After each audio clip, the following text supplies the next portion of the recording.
everyone, this is Jack Frost with your monthly update for the dollar index.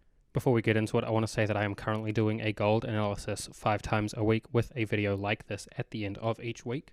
If that is something you're interested in, you can sign up for that today at pureelliottwave.com. The link will be in the description below. Overall, after recent upwards movement, downwards movement is expected to continue for the short to mid-term. Elliott Wave first, technical analysis last.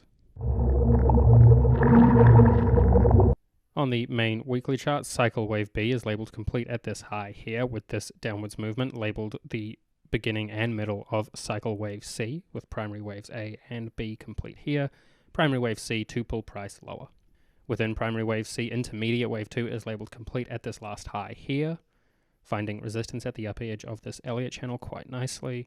Overall, primary wave C is expected to pull price lower with a target calculated at 84.7, the 1.618 Fibonacci ratio of primary wave A, and it may find support at the lower edge of this Elliott channel. This Elliott channel drawn using Elliott's technique for a correction from the beginning of primary wave A to the end of primary wave B with a parallel copy on the end of primary wave A.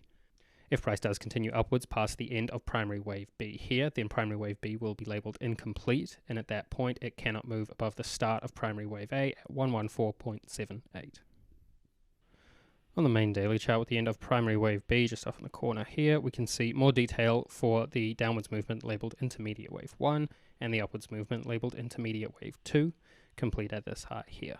A best fit channel is drawn around intermediate wave 2, where the end of minor wave C and intermediate wave 2 just failed to reach resistance here. Price has since broken below, just failing to test resistance price support at the lower edge, and is now moving away. Intermediate wave 3 pulling price lower with a target calculated at 94.1, the 1.618 Fibonacci ratio of intermediate wave 1. And intermediate wave 2 just finding the 0.618 Fibonacci ratio of intermediate wave 1 at 104.78 here, with price now declining. If intermediate wave 2 does continue any higher, it cannot move above the start of intermediate wave 1 at 107.3. If it does happen, then primary wave B will be labeled incomplete. The weekly alternate chart showing this downwards movement as an incomplete primary wave 1, with intermediate waves 1 and 2 complete here, and now overlapping third waves at minor and intermediate degrees to pull price lower. This downwards movement labeled minor wave 1, upwards movement labeled minor wave 2, finding resistance at the upper edge of this base channel just here. This base channel drawn around intermediate degree movements from the start of intermediate wave 1 to the end of intermediate wave 2, with a parallel copy on the end of intermediate wave 1.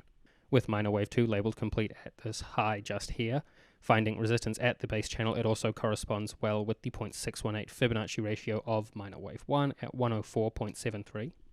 If price does continue any higher, then minor wave 2 cannot move above the start of minor wave 1 at 107.35.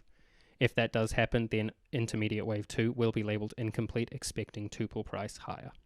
Within primary wave 1, no second wave corrective movement can move below its start at 114.78.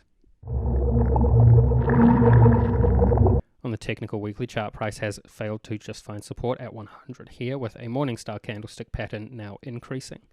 A bearish engulfing pattern at just after this last high here corresponds well with the Elliott wave count, seeing second wave corrective movements over at this high, and expecting downwards movement to resume. ADX declines, showing no clear trend, with RSI neutral and stochastics neutral and increasing, nearing quite close to overbought.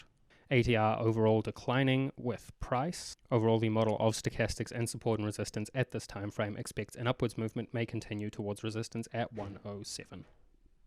And on the technical daily chart, price has declined past resistance at 104.25, now coming up to test it again just here. ADX overall declining, showing no clear trend, with RSI neutral and stochastics neutral having entered oversold just here, where price found resistance here. ATR also overall declines with some choppier action as price consolidates around this resistance point. That's all for me with your monthly update for the dollar index. Remember, if you are interested in a gold analysis 5 times a week with a video like this at the end of each week, you can check that out using the link in the description below at pureelliottwave.com. Hope everyone has a good weekend.